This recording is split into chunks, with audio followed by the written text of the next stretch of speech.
भाग 28। गौरा दीदी ने कांता मौसी की बात सुनी और लपटन साहब को एक बार गहरी नजरों से देख तेज तेज कदमों से अपने घर की तरफ चली गई। लपटन साहब को शायद कांता मौसी का ये व्यवहार अच्छा नहीं लगा।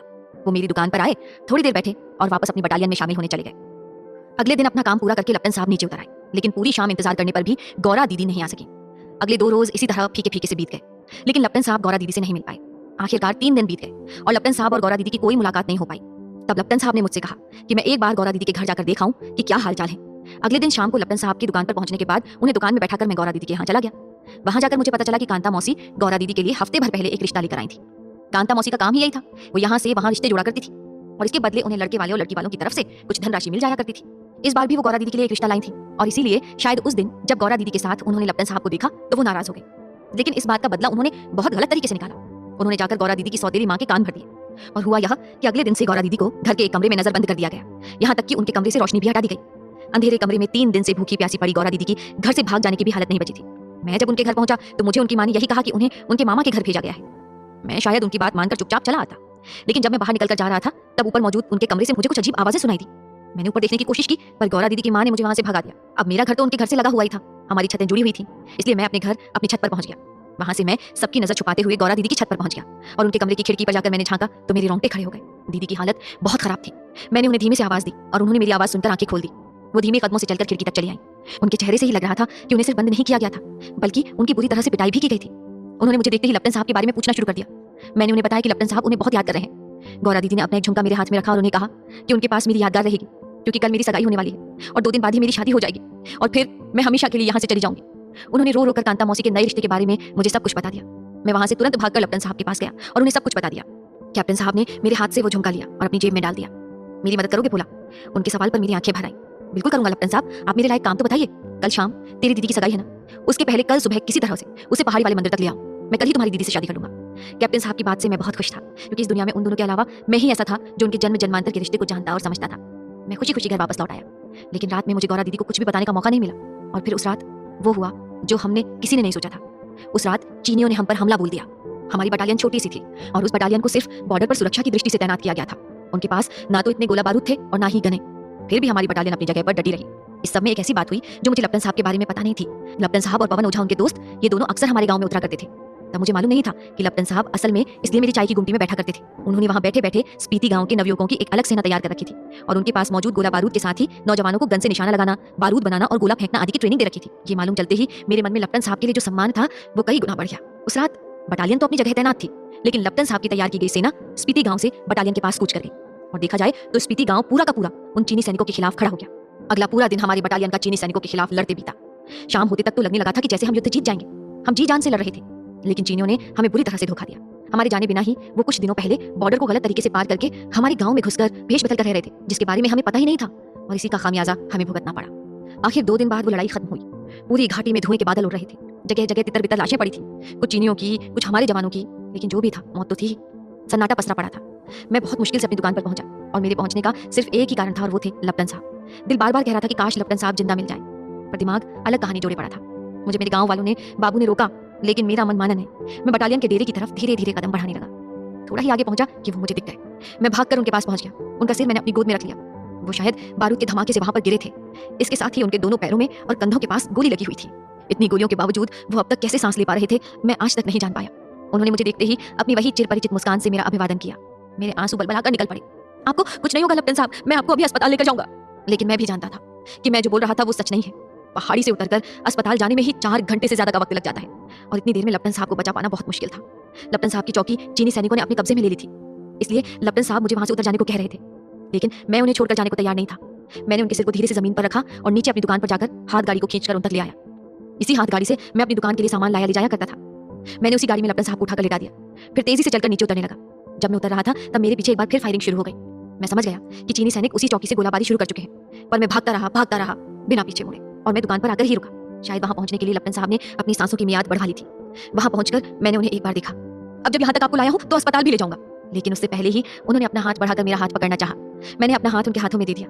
मेरा हाथ अपने हाथों में थामकर उन्होंने इशारे से मुझे अपने पास बुलाया। मैं अपना कान उनकी जबान तक ले गया। उन्होंने धीरे से सिर्फ इतना कहा, मेरी गौरा का ख्याल रखना, और इसके बाद उन्होंने अपनी आंखें पलट दी। मेरी समझ से बाहर था कि अब मैं क्या करूं। मेरे बहुत प्यारे लपटन साहब मुझे हमेशा हमेशा के लिए छोड़कर जा चुके थे।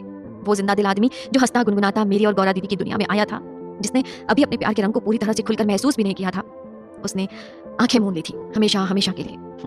मेरी आंखों से आंसुओं की झड़ी बह रही थी, मेरे शरीर का एक एक रोम रो रहा था।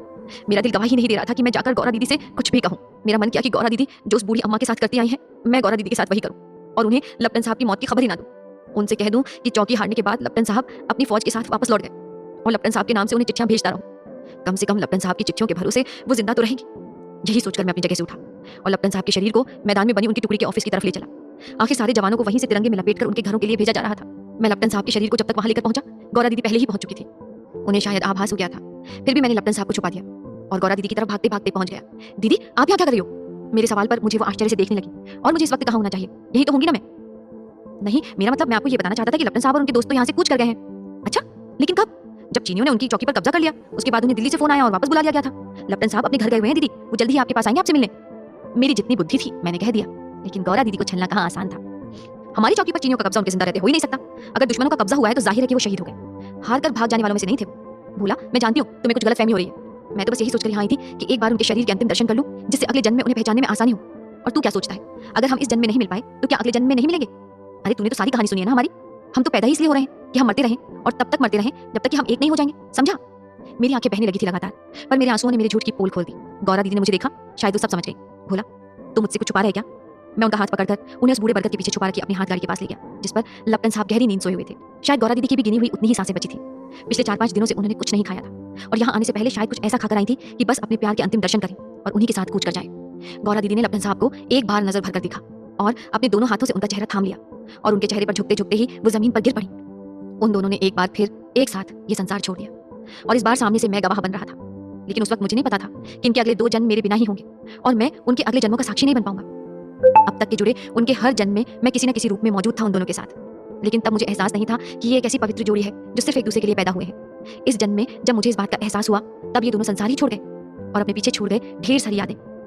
मेरा उस गांव में मन नहीं लग रहा था। मैं 2 साल पहले ही इन चीनियों के कारण बर्बाद हुआ था और अपना पैतृक गांव छोड़कर यहाँ भाग कर आया। यहाँ गौरा दीदी के सहारे ही मेरी जिंदगी कट रही थी। अब गौरा दीदी के जाने के बाद मेरी जिंदगी में कुछ नहीं बचा था। बहुत परेशान था मैं और ऐसे ही परेशान हाल एक दिन टिब्बे पर जा बैठा कि वहां से मठ के कुछ लोग भाग 29। एक 70 सीधी पंक्ति में वो लोग कुछ मंत्रों का उच्चारण करते हुए चले जा रहे थे। उन लोगों को देखते ही जाने अंदर से मुझे ऐसा क्यों लगा कि यही मेरा भविष्य है। मैंने उन लोगों की तरफ देखा, उन लोगों ने मेरी तरफ देखा और मुस्कुराकर आगे बढ़ गए। मैं चुपचाप उठा और उन लोगों के पीछे पीछे चलने लगा। वो लोग जहां जहां उनके मठ थे रुक जाते, कुछ दिन बिताते, आश्रम के काम करते, मंत्रों का उच्चारण करते, फिर आगे बढ़ जाते। मैं भी उनके साथ उनकी दुनिया में रहने लगा। मैं उनके साथ रहते हुए उनके मठों की सफाई करता, उनके ईश्वर की पूजा करता और कभी कभी अकेले बैठकर लपटन साहब और गौरा दीदी को याद करके रोया करता। और फिर एक दिन उनके गुरुदेव ने मेरे सिर के ऊपर हाथ रख दिया। वो मुझे अपने साथ एक दिव्य कमरे में ले गए। वहां एक बड़ी सी मूर्ति थी, इतनी बड़ी मूर्ति कि उस मूर्ति के नीचे खड़े होकर ऊपर देखना उसे मुश्किल था। लगभग 20 मंजिलों की ऊंचाई की वो मूर्ति पास से देखने पर नजर ही नहीं आ पाती थी। उसके सामने एक पवित्र सा कलश रखा था। उसमें से कुछ जल उठाकर उन्होंने मेरे माथे पर रखा, मेरे दोनों हाथों को खुलवाकर मेरे हाथों में वही जल दिया और फिर उस जल को मुझे अपने चेहरे पर लगा लेने को कहा। मैंने वैसा ही किया। उसके बाद उन्होंने वहीं रखी एक पवित्र किताब उठाकर मेरे हाथों में रख दी और कहा, आज से बल्कि अभी से मैं ये चाहता हूँ कि तुम ये किताब पढ़ो और जिस दिन ये पूरी किताब पढ़ लोगे तुम्हारा रोना हमेशा के लिए समाप्त हो जाएगा। उस दिन से मेरे रोजमर्रा के कामों में एक काम ये भी जुड़ गया। उस किताब को पढ़ने लगा और पढ़ते पढ़ते धीरे धीरे मेरे अंदर ज्ञान का प्रकाश फैल गया। मैं समझ गया कि आप दोनों ने हर बार जन्म लिया, एक दूसरे से प्यार भी किया, लेकिन आप लोगों को समाज के लिए भी कुछ विशेष करना था, इसलिए आप दोनों ने अपने ही प्यार की बलि चढ़ा दी। उस मठ में रहते हुए मैंने अपने अंदर की चेतना को पहचाना और अपने अंदर के ब्रह्म को जाना। जब मुझे एहसास हुआ कि मैं ब्रह्म हूँ, बल्कि हम सभी में ब्रह्म है, तब मेरे अंदर जिस तेज का प्रादुर्भाव हुआ उसके वशीभूत मैं निकल गया आपकी तलाश में। उसके बाद बहुत से मठ में समय गुजारा, बहुत से मंदिरों में जाना हुआ। मुझको हर जगह अच्छा लगता था, बल्कि बहुत अच्छा लगता था, लेकिन मन में एक टीस थी कि लपटन साहब और गौरा दीदी का वो 7वां जन्म कौन सा होगा जब वो दोनों मिलेंगे, और इसीलिए मैं आप दोनों की तलाश में लगा रहा। पर कहते हैं ना, समय से पहले और किस्मत से ज्यादा किसी को नहीं मिलता। आज मैं बूढ़ा हो चुका हूँ, बहुत बूढ़ा। मेरी जिंदगी भर की तपस्या का फल मेरे लिए यही था कि मैं आप दोनों से एक बार मिल सकूं। शायद अब तक इसीलिए जिंदा भी हूं कि आप दोनों को एक साथ देख सकूं। आप दोनों जब इस मंदिर में दाखिल हुए तभी गौरा दीदी को मैं तुरंत पहचान गया था।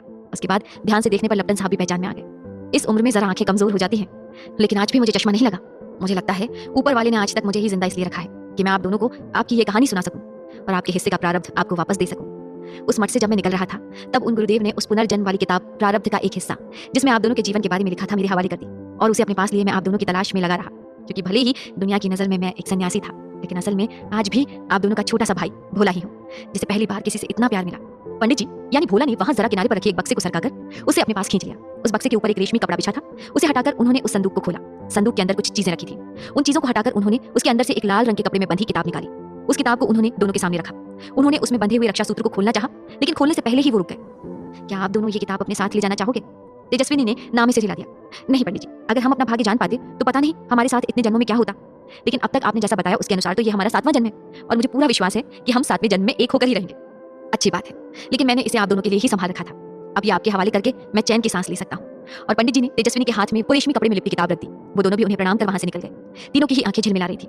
आज उन दोनों के जीवन में एक नया मोड़ आया था। वो दोनों समझ चुके थे कि दोनों जन्म जन्म के साथी हैं। अब एक एक बात सुलझ गई थी। उनके मन की गुत्थियां, उनके मन में उठते सवाल, सब कुछ सुलझ के जैसे एक तूफान शांत हुआ था। तेजस्विनी को बचपन से हर जन्म की कोई ना कोई बात सपनों में नजर आती रही थी। कभी बाड़मेर का महल, तो कभी कोई पावड़ी, कभी चीनी सैनिक, तो कभी अंग्रेज, और सबसे ज्यादा भयानक तो इसके भोपाल गैस कांड के सपने। अब कम से कम उसके इन अनजान डरावने सपनों का उसे जवाब मिल चुका था। शायद उसने आज पहली बार चैन की सांस ली थी। तेजस्विनी ने अनंत की तरफ देखा। वो भी उसे ही देख रहा था। उसे ऐसे खुद को देखता देख वो शर्मा गई। क्या हुआ? शर्मा क्यों गई? नाम में से हिलाकर वो नीचे देखने लगी।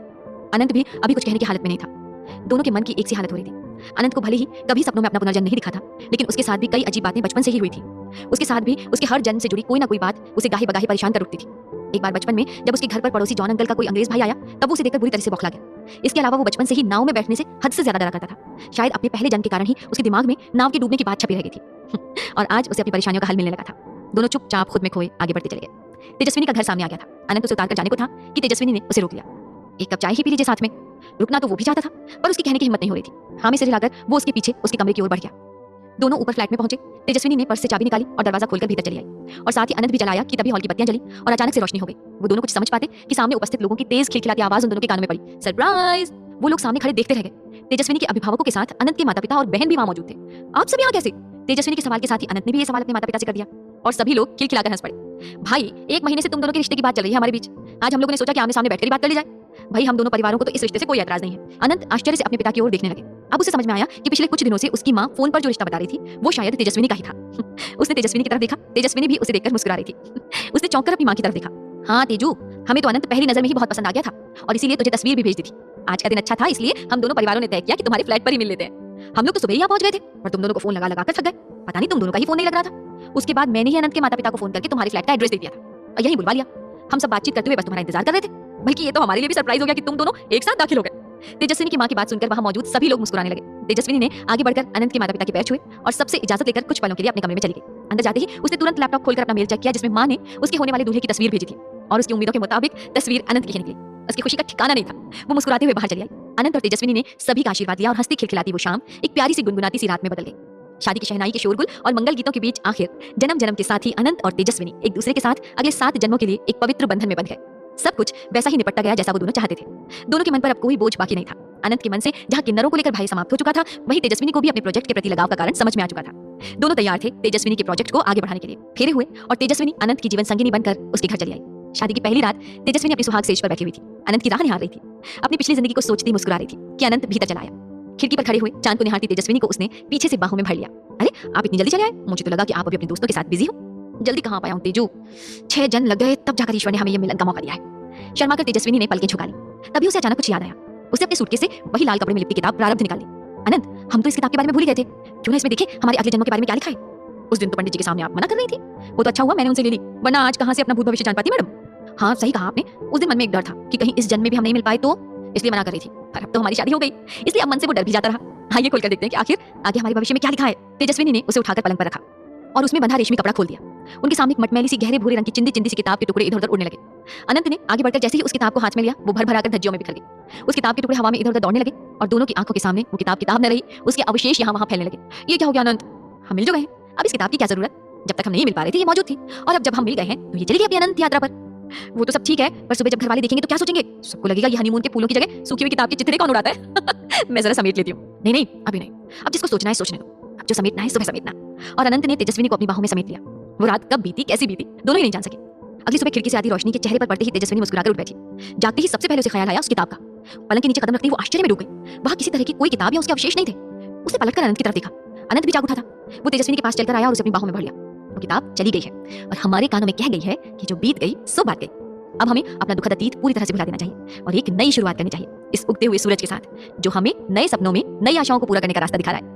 तेजस्विनी ने अनंत की बात पर हामी भरी और वो दोनों अपने सपनों को पूरा करने के लिए निकल पड़े।